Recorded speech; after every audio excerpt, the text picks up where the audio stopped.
Hello students, आप कैसे हो? आई होप दैट आप लोग अच्छी तरह से एग्ज़ाम का प्रिपरेशन में व्यस्त होंगे। आज इसी कड़ी में मैं आपके लिए top MCQs on matrices and determinant लेकर आ रहा हूँ। तो देखिए, फर्स्ट क्वेश्चन क्या कहता है। The matrix P is given here. तो कहता है कि ये जो मैट्रिक्स दिया वो क्या होगा, स्क्वायर मैट्रिक्स होगा, डायगोनल मैट्रिक्स होगा, या यूनिट मैट्रिक्स होगा, या स्केलर मैट्रिक्स होगा। तो आप देखिए, स्क्वायर मैट्रिक्स होने के लिए क्या होना चाहिए? Number of rows is equal to number of columns.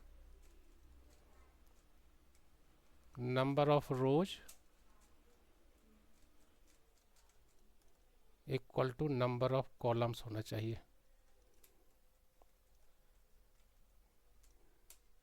तो अब देखिए, तो स्क्वायर मैट्रिक्स तो लग रहा है, बट एक ऑप्शन और है कि डायगोनल मैट्रिक्स। तो डायगोनल मैट्रिक्स ये मेन डायगोनल कहलाता है। ये आप देख रहे हैं, जिसको हम ब्लूइंग से घेर रहे हैं, ये मेन डायगोनल कहलाता है।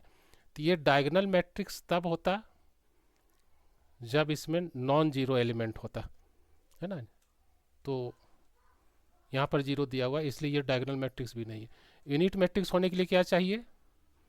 यूनिट मैट्रिक्स होने के लिए इसमें ये जो डायगोनल एलिमेंट्स है वो 1 1 1 होना चाहिए था, ये यूनिट मैट्रिक्स के लिए डायगोनल में। और आप यहाँ पर देख रहे हैं यूनिट मैट्रिक्स भी नहीं हुआ। तो आपको स्केलर मैट्रिक्स होने के लिए यहाँ पर वो सेम एलिमेंट, वन को छोड़कर सेम एलिमेंट, अगर यहाँ पर थ्री है तो यहाँ भी थ्री, यहाँ भी थ्री होना चाहिए। अगर यहाँ फोर होता तो ये स्केलर मैट्रिक्स हो जाता।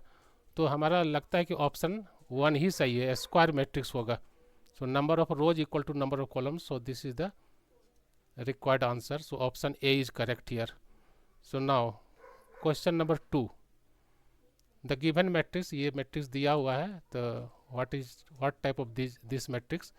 Identity matrix, scalar matrix, diagonal matrix और नन ऑफ दिस। तो अभी आपको हम बतला रहे थे कि डायगोनल मैट्रिक्स, ये आइडेंटिटी मैट्रिक्स होने के लिए ये डायगोनल एलिमेंट में ये जो आप देख रहे हैं ये डायगोनल एलिमेंट है, डायगोनल एलिमेंट है ये। तो ये डायगोनल एलिमेंट में 1 1 1 होता है, तो आइडेंटिटी मैट्रिक्स, जिसको यूनिट मैट्रिक्स बोलते हैं। स्केलर मैट्रिक्स होने के लिए इसमें ये सब एलिमेंट एक ही जैसा होना चाहिए, वन को छोड़कर। मतलब यहाँ अगर टू है, यहाँ भी टू, यहाँ भी टू, स्केलर हो जाता वो। तो डायगोनल मैट्रिक्स होने के लिए क्या है, इसमें नॉन जीरो एलिमेंट्स है, 1 2 0 जो डायगोनल एलिमेंट है, इसलिए ये इसका आंसर क्या होगा, ये डायगोनल मैट्रिक्स हो जाएगा। Now question number 3। The matrix ए जो दिया हुआ मैट्रिक्स है, कहता है कि ये क्या होगा, आइडेंटिटी मैट्रिक्स होगा, सिमेट्रिक मैट्रिक्स होगा, एसक्यू सिमेट्रिक मैट्रिक्स होगा, या नॉन ऑफ दीज होगा। तो आइडेंटिटी मैट्रिक्स तो नहीं होगा, क्योंकि ये जो डायगोनल एलिमेंट्स हैं यहाँ पर, डायगोनल एलिमेंट आप देख रहे हैं 1 2 4 जो है, अगर यह सब 1 1 1 होता तीनों पोजीशन पर, तब ये आइडेंटिटी मैट्रिक्स होगा। सो दिस ये ट्रू नहीं होगा।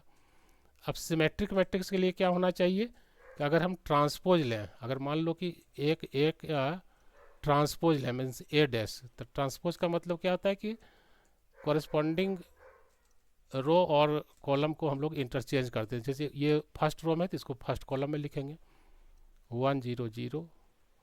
फिर सेकंड रो है, उसको सेकंड कॉलम में लिखें 0 2 0 0 2 0, एंड थर्ड रो को थर्ड कॉलम में लिखेंगे। सो दिस बिकम्स 0 0 4। तो आप देखिए, तो वही मैट्रिक्स है, the matrix A itself. तो ये A dash equal to A हो गया, मतलब transpose of A equal to A. तो इसको हम लोग क्या बोलते हैं, सिमेट्रिक मैट्रिक्स बोलते हैं। ये सिमेट्रिक मैट्रिक्स, अगर यही ए dash equal to minus A हो जाता तब ये एस क्यू सिमेट्रिक मैट्रिक्स कहलाता। तो इसका आंसर होगा symmetric matrix. So now question number 4। The number of possible matrices of order 3 by 3 with each entry 2 और 0 इज। तो ये मैट्रिक्स कैसा है, 3 by 3 का है, मतलब there are 3 rows and 3 columns, ये मैट्रिक्स है। तो there are 9 places here, 3 rows and 3 columns, ये 3 by 3 का मैट्रिक्स है। तो इसमें कहता है कि इसका ईच एंट्री, मतलब 9 एंट्री, या तो यहाँ पर यह 2 होगा, या जीरो होगा। यहाँ पर भी क्या हो सकता है, 2 हो सकता है या जीरो हो सकता है, यहाँ पर भी 2 या जीरो हो सकता है। तो आप देखिए कि हर एक पोजीशन पर हम लोग दो दो एलिमेंट, एक एक पोजीशन पर दो एलिमेंट आ रहा है। यहाँ पर भी इस तरह से 9 पोजीशन पर ये तो नंबर ऑफ मैट्रिसेस क्या हो जाएगा, नंबर ऑफ मैट्रिसेस हम लोग बना सकते हैं इससे 2 means 2 into 2 up to 9 times, 6 7 8 9, 9 times. मतलब ईच पोजीशन को, ईच जो पोजीशन यहाँ बन रहा है, जैसे ये फर्स्ट रो का फर्स्ट प्लेस है, सेकंड फर्स्ट रो का सेकंड प्लेस है, ये थर्ड प्लेस है, तो हर एक पोजीशन को हम लोग 2 डिजिट से भर सकते हैं। या तो 2 भरें या जीरो भरें, या तो 2 लें या फिर जीरो लें, यहाँ 2 लें यहाँ जीरो लें, यहाँ पर भी यही पोजीशन होगा, या तो 2 लें या जीरो लें, या तो 2 लें या जीरो लें, यहाँ पर भी 2 या जीरो। इसी तरह से इस थर्ड कॉलम में भी उसी तरह से कर सकते हैं। इट मीन्स हर एक पोजीशन को हम लोग 2 तरीके से भर सकते हैं। तो फर्स्ट रो का फर्स्ट पोजीशन जो है उसको 2 तरीके से, फिर उसी तरह से अगला जो है, इस तरह से 9 यहाँ पर जो प्लेस है उसको हर एक 9 प्लेस को 2 वेज से हम लोग उसको फिलअप कर सकते हैं। So this becomes 2 to the power 9। 2 to power 9 means होता है this equal to 512। So answer is 512 here. Okay, so now next question, question number 5 कहता है कि ये दोनों जो मैट्रिक्स दिए हुए हैं दोनों इक्वल हैं, then the value of x plus y निकालना है। तो since this 2 matrices are equal, it means their corresponding elements are equal. जैसे ये फर्स्ट रो का फर्स्ट एलिमेंट है तो ये इसके इक्वल होगा। उसी तरह से मान लो ये पोजीशन है तो 4x equal to x plus 6 होगा। तो जब ये इक्वल है तो then we can write here कि 2x plus y equal to 7। 2x plus y equal to 7 ये ले लिए, इस एलिमेंट को लिए यहाँ से 2x प्लस वाई, ये किसके इक्वल होगा, 7 के इक्वल होगा। और फिर इसको हम ले रहे हैं 4x इक्वल टू क्या होगा, x प्लस 6। आप किसी भी एलिमेंट ले सकते हैं, हम यहाँ पर इस तरह से लिए। आप इसको भी ले सकते थे 4x equal to 7y minus 13, but हम इसको यहाँ पर ये लिए, तो यहाँ से हम x का वैल्यू निकाल सकते हैं। So this becomes 4x minus x equal to 6, so 3x equal to 6, so x equal to 6/3 equal to 2। तो x का वैल्यू 2 निकल गया, और इसी x का वैल्यू हम यहाँ पुट कर देते हैं।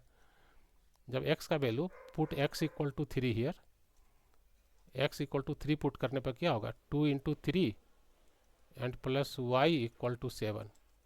सो 6 plus y equal to 7, so y equal to, नहीं x का वैल्यू 2 था यहाँ पर, सॉरी x का वैल्यू x इक्वल टू 2 था, x का वैल्यू 2 पुट कर रहे हैं, तो यहाँ पर क्या हो जाएगा, ये x का वैल्यू यहाँ 2 पुट करेंगे,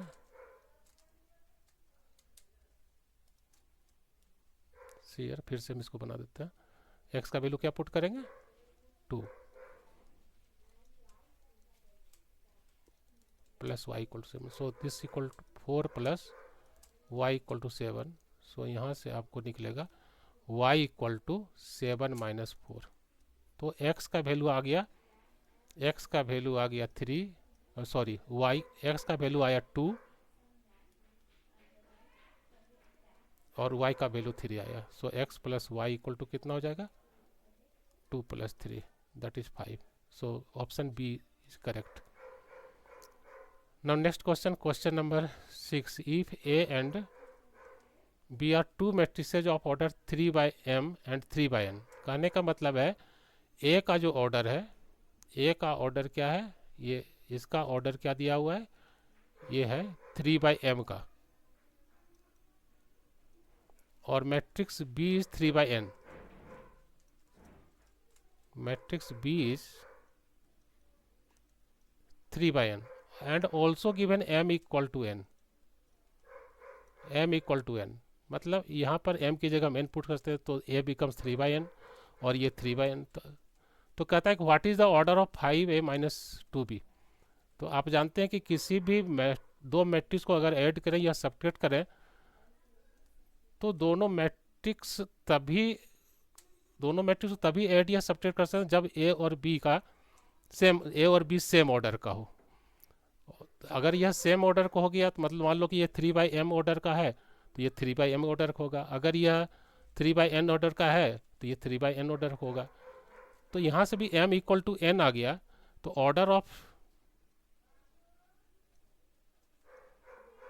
5a माइनस 2b का जो ऑर्डर होगा या तो ये 3/m का होगा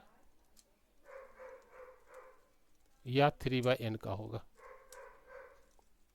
तो आप देखिए ऑप्शन में क्या है दिया हुआ, 3/m तो नहीं कहीं है तो 3/n होगा। So this answer D is correct here. Now question number 7, the number of elements below the diagonal of A square matrix of order n।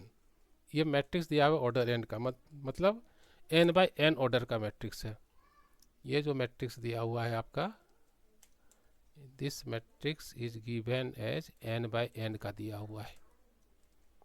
तो कहता है क्या कि इसका जो number of elements below the diagonal, diagonal के नीचे, ये जो डायगोनल एलिमेंट है ये डायगोनल होगा, इस डायगोनल के नीचे इस साइड में कितना एलिमेंट होगा। तो आप एक एग्जाम्पल ले लीजिए इसका तो बेटर होगा। मान लीजिए कि हम यहाँ पर 3/3 ऑर्डर का ले लिए, तो 3/3 ऑर्डर का ले लेंगे तो ये होगा। तो आपको यह जो एलिमेंट, यह डायगोनल एलिमेंट होगा, यह आपका डायगोनल एलिमेंट होगा। तो यहाँ पर टोटल नंबर ऑफ एलिमेंट्स कितना होगा, टोटल नंबर ऑफ एलिमेंट्स कितना होगा, 3 × 3,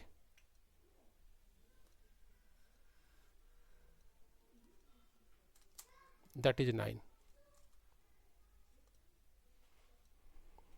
और number of element, diagonal element कितना होगा यहाँ पर, ये जो डायगोनल एलिमेंट है 1 2 3, number of diagonal elements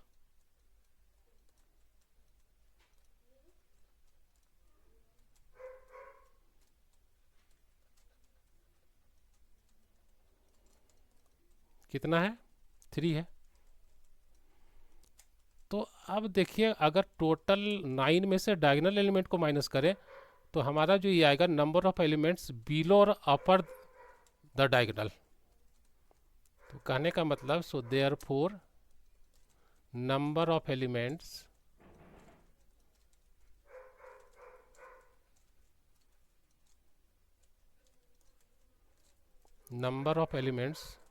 below the diagonal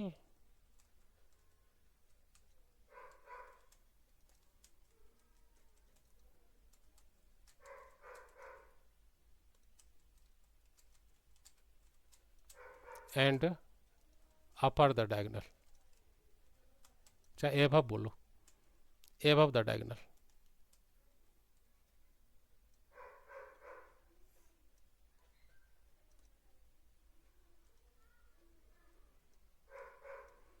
तो ये कितना हो जाएगा, इसमें से हम माइनस कर देंगे इसको, 9 में से 3 को माइनस करेंगे तो ये 6 होगा टोटल। आप देख सकते हैं 3 इधर है, 1 2 3 यहाँ पर ये एलिमेंट है, यहाँ 1 2 3 और इधर भी 1 2 3, तो 3 3 कितना हो गया, 6 एलिमेंट है। तो 9 में से टोटल नंबर ऑफ एलिमेंट में से number of diagonal element minus किया तो -3। तो ये दोनों मिलाकर है, क्या बोलते हैं, बिलो और एबव दोनों मिलाकर 6 एलिमेंट हुआ।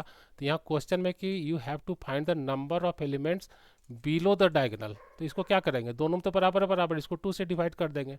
सो therefore number of elements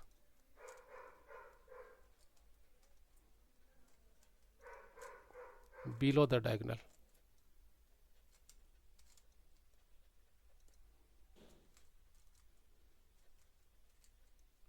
equal to क्या होगा, 6/2 हो गया। तो बट यहाँ पर क्या है, टोटल नंबर क्या है, ऑर्डर कितना है इसका, n है, तो इसका total number of elements in इसमें कितना हो जाएगा आपको, अगर n लेते हैं तो ये टोटल नंबर ऑफ एलिमेंट्स यहाँ पर n² होगा। ठीक है। और डायगोनल एलिमेंट चूंकि यहाँ पर 3 का था, 3/3 यहाँ, तब 3 डायगोनल एलिमेंट्स था, और यहाँ पर n/n के, इसलिए डायगोनल एलिमेंट्स कितना होगा यहाँ पर, डायगोनल एलिमेंट्स यहाँ पर हो जाएगा कितना, n हो जाएगा। समझ रहे हैं। फिर n स्क्वायर में से n को माइनस कर देंगे तो number of elements below the diagonal and above the diagonal, ये हो जाएगा आपको n स्क्वायर माइनस n, मतलब एबव में जितना एलिमेंट है, डायगोनल के ऊपर में जितना एलिमेंट है और डायगोनल के नीचे में जितना, वो दोनों मिलाकर है, और दोनों में बराबर बराबर एलिमेंट है, तो number of elements below the diagonal elements क्या हो जाएगा, ये हो जाएगा आपको n स्क्वायर माइनस n/2। अब आप कॉमन ले लीजिए तो क्या हो जाएगा यहाँ पर, ये हो जाएगा n कॉमन ले लिए तो n इंटू n माइनस 1/2। तो ये कौन सा ऑप्शन सही आ रहा है, option B is correct here.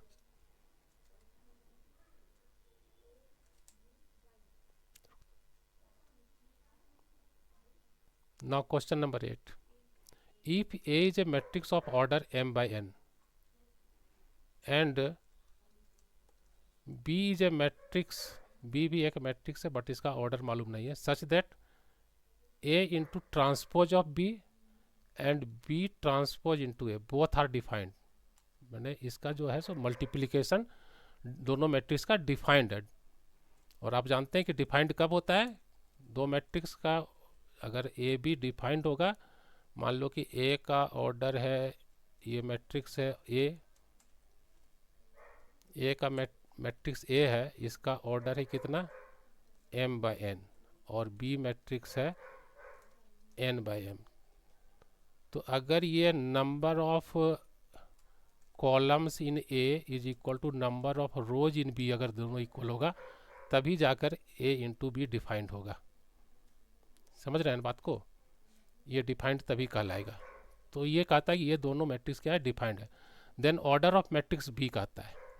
तो अब आप यहाँ देखिए ए का ऑर्डर कितना दिया हुआ है, what is the order of A, matrix A का ऑर्डर है कितना m/n है,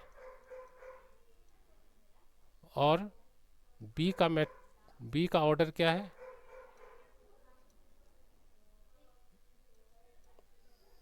बी का ऑर्डर हमको फाइंड करना है, क्या होगा वो मालूम नहीं है। अब आप यहाँ पर देखिए ये जो लिखा हुआ है a into B T means matrix A into ये ट्रांसपोज ऑफ बी, तो मैट्रिक्स ए का जो ऑर्डर है कितना है m/n है, और ये चूँकि मल्टीप्लाई किया हुआ है तो इसलिए इस मैट्रिक्स का जो ऑर्डर होगा, ये number of columns in A is equal to number of rows in B, but हमारा इसका कॉलम क्या होगा वो मालूम नहीं है।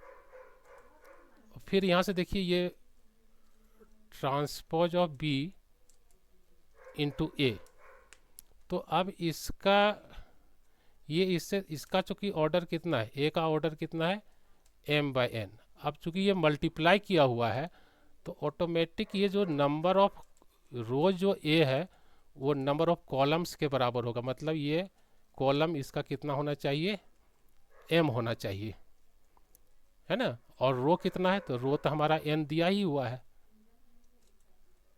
देख लो n/m और ये m/n, ये दोनों बराबर हो गया तभी जाकर ये डिफाइंड होगा।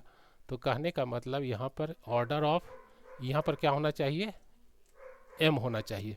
सो order of transpose of B क्या हो गया, order of B T equal to क्या हो गया n/m। तो अब इसका ट्रांसपोज अगर ले लेंगे तो ऑर्डर ऑफ बी क्या होगा, ये चेंज हो जाएगा, रो और कॉलम चेंज हो जाएगा, तो ये हो जाएगा m/n का।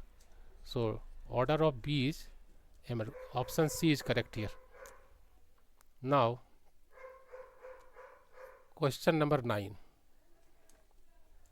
कहता है कि if A and B square matrices of the same order, दोनों का ऑर्डर सेम है, ठीक बात है, एंड देन मैट्रिक्स इसका ऑर्डर क्या हो, then matrix is a symmetric matrix होगा या स्क्यू सिमेट्रिक मैट्रिक्स होगा या नल मैट्रिक्स होगा या यूनिट मैट्रिक्स होगा। तो मान लो कि ये पूरे तो मैट्रिक्स ही है, तो सिमेट्रिक और स्क्यू सिमेट्रिक चेक करने का क्या तरीका है कि अगर कोई मैट्रिक्स मान लो ए है और उसका ट्रांसपोज अगर ए आ जाए तो ये सिमेट्रिक हो जाएगा।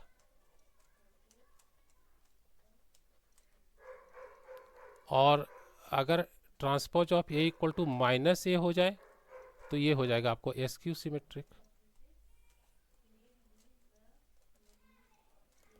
है ना। तो ये तो पूरा ही एक मैट्रिक्स है, तो इसी का ट्रांसपोज हम लोग ले लेते हैं। A B transpose B A transpose का ट्रांसपोज ले लेते हैं हम लोग। इसको क्या किए, इसका ट्रांसपोज ले लेते हैं। तो ये दोनों का जो ट्रांसपोज होगा उसको अलग अलग लिख सकते हैं हम लोग इस तरह से।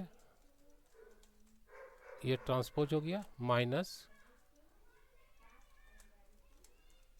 ये ट्रांसपोज होगा।